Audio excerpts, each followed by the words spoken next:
നമ്മൾ പാലക്കാട്ടുകാർക്ക് ഈ പുളി കൊണ്ടുള്ള കറികൾ ഒരുപാട് കൂടുതലാണ് കേട്ടോ. വെണ്ടയ്ക്കപ്പുളി, കപ്പയ്ക്കപ്പുളി, മുളക് വറുത്ത പുളി, മുതിരപ്പുളി, മീൻ പുളി അങ്ങനെയൊക്കെ ഉണ്ട്. അപ്പോൾ ഇന്ന് നമ്മൾ അതിൽ സ്പെഷ്യലായിട്ടുള്ള വെള്ളപ്പയർ പുളിയാണ് കേട്ടോ ചെയ്യുന്നത്. അപ്പോൾ വെള്ളപ്പയർ എന്ന് പറയുമ്പോൾ വൻപയറാണ് കേട്ടോ. ഒരു കപ്പ് എടുത്തിട്ട് നന്നായിട്ടൊന്ന് വറുത്തെടുക്കാം. ഇത് നന്നായിട്ട് കഴുകിയെടുത്തതിന് ശേഷം നമ്മൾ കുക്കറിലേക്ക് ഇട്ടിട്ട് ആവശ്യത്തിന് വെള്ളം ഒഴിച്ച് കൊടുക്കുന്നുണ്ട്. ഉപ്പും മഞ്ഞൾപ്പൊടി ഇട്ടതൊന്ന് വേവിച്ചെടുക്കാം. ഈ അരപ്പനായിട്ട് കുറച്ച് തേങ്ങയിലേക്ക് 1 സ്പൂൺ ജീരകം ഒന്ന് അരച്ചെടുക്കുന്നുണ്ട്. ഇനി വേവിച്ചെടുത്ത പയർ നമ്മളൊരു ചട്ടിയിലേക്ക് ഇട്ടിട്ട് മുളക് പൊടി, മഞ്ഞൾപ്പൊടി, മല്ലിപ്പൊടി ചേർത്തിട്ട് ഒന്ന് തിളപ്പിച്ചെടുക്കാം.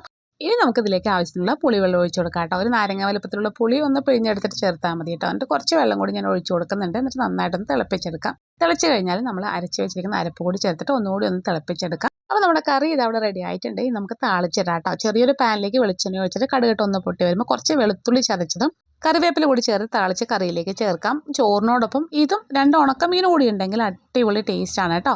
ഞങ്ങൾക്കിത് നല്ല ടേസ്റ്റാണ് കേട്ടോ. അപ്പോൾ എല്ലാവരും ഒന്ന് ട്രൈ ചെയ്ത് നോക്കിയിട്ട് ഫീഡ്ബാക്ക് അറിയിക്കണേ.